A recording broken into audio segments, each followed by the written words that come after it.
क्या आपने कभी सोचा है, जिस भगवान के बारे में कहा जाता है कि उनकी इच्छा मात्र से पूरी सृष्टि चलती है, उन्हीं महादेव को एक दिन हाथ में भिक्षा पात्र लेकर देवी के सामने भिक्षा क्यों मांगनी पड़ी?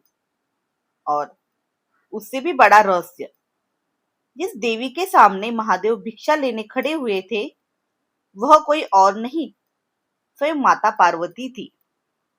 लेकिन उस दिन महादेव को भिक्षा देने के लिए माता पार्वती ने एक नया रूप धारण किया था, माता अन्नपूर्णा का। आखिर ऐसा क्या हुआ था कि स्वयं महादेव को अन्न के लिए देवी के सामने हाथ फैलाना पड़ा था? इस कथा की शुरुआत होती है एक ऐसी बात से, जिसने पूरी सृष्टि को भूख के अंधकार में डाल दिया था। एक दिन कैलाश पर भगवान शिव और माता पार्वती के बीच में एक चर्चा हो रही थी। शिव ने संसार को देखते हुए कहा, यह पूरा संसार माया है। माता पार्वती ने शिव की बात सुनी, लेकिन उनके मन में एक प्रश्न उठा, अगर संसार माया है, तो क्या संसार को जीवित रखने वाला अन्न भी माया है? शिव अपने विचार पर स्थिर रहे, लेकिन माता पार्वती कुछ नहीं बोली, बस शांत होकर वहां से चली गई। और फिर अचानक माता पार्वती ने अपना अस्तित्व ही संसार से हटा लिया। यही से शुरू हुआ एक ऐसा संकट जिसकी किसी ने कल्पना भी की नहीं थी। धीरे धीरे धरती पर अन्न समाप्त होने लगा, खेत सूखने लगे, अन्न के भंडार खाली होने लगे, लोग भोजन के लिए परेशान होने लगे। सिर्फ मनुष्य ही नहीं, देवता भी इस संकट से बच नहीं सके, क्योंकि अन्न के बिना जीवन कैसे चल सकता है? यज्ञ रुकने लगे, भोजन मिलना बंद हो गया, और देखते ही देखते पूरी सृष्टि भूख से परेशान हो गई। तब सबको समझ आया, जिसे संसार केवल एक साधारण भोजन समझता है, वही वास्तव में जीवन का आधार है। अब महादेव के सामने भी एक प्रश्न था, अन्न कहाँ से लाए? कहाँ से आएगा अन्न? कहा जाता है कि शिव को पता चला कि पूरी धरती पर एक ऐसी जगह है जहां अभी भी भोजन मिल रहा है। वह स्थान था काशी।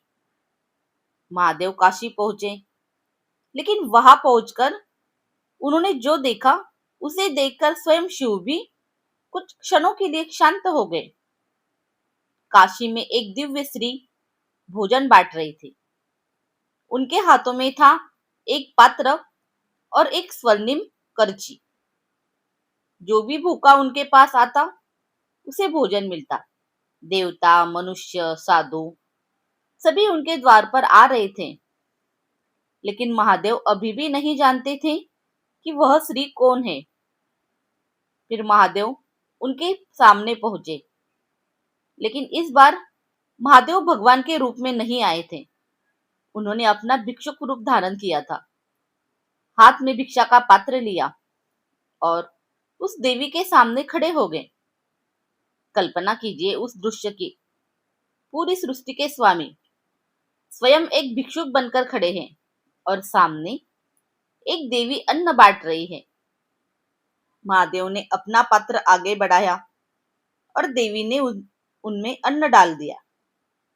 लेकिन जैसे ही महादेव ने वह अन्न स्वीकार किया, उन्हें पता चल गया, यह कोई साधारण स्त्री नहीं थी, यह स्वयं माता पार्वती थी, अन्नपूर्णा के रूप में। लेकिन असली रहस्य अभी बाकी था। माता पार्वती ने महादेव को केवल भोजन ही नहीं दिया, उन्होंने उन्हें एक बहुत बड़ा सत्य समझाया। अन्न को केवल माया मत समझकर नकारा नहीं जा सकता, क्योंकि शरीर के बिना साधना कैसे होगी, शरीर के बिना ज्ञान कैसे होगा, और जीवन के बिना यह संसार कैसे चलेगा।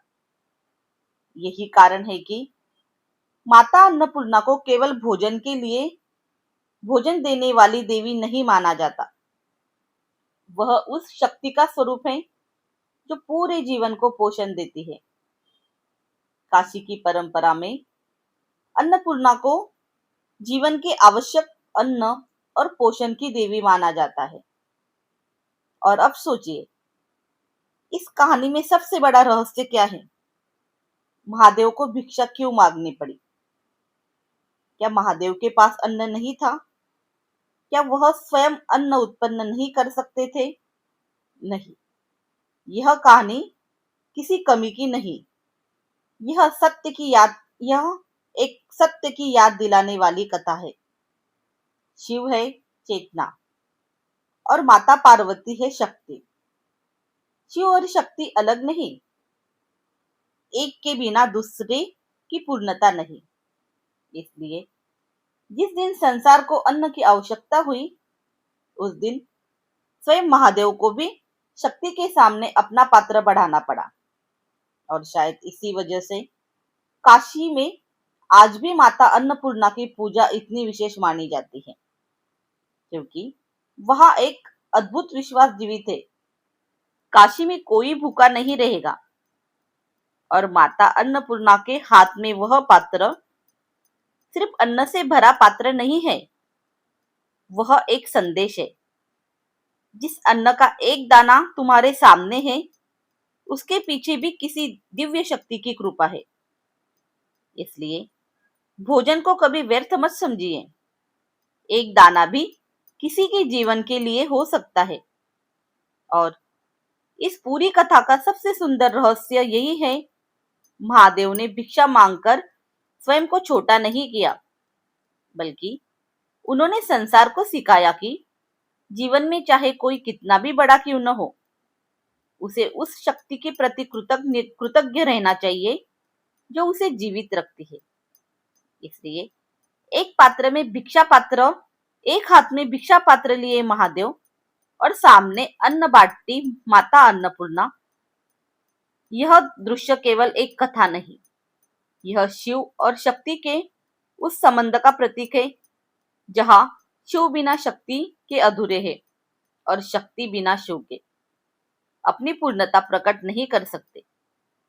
तो अगली बार जब आप भोजन की पहली ग्रास ले, तो एक बार मन में कहिए, अन्नपूर्णे सदा पूर्णे शंकर प्राण वल्लभे, और माता अन्नपूर्णा को प्रणाम कीजिए, क्योंकि जिस अन्न से हमारा जीवन चलता है, उससे भी ईश्वर की कृपा छुपी होती है।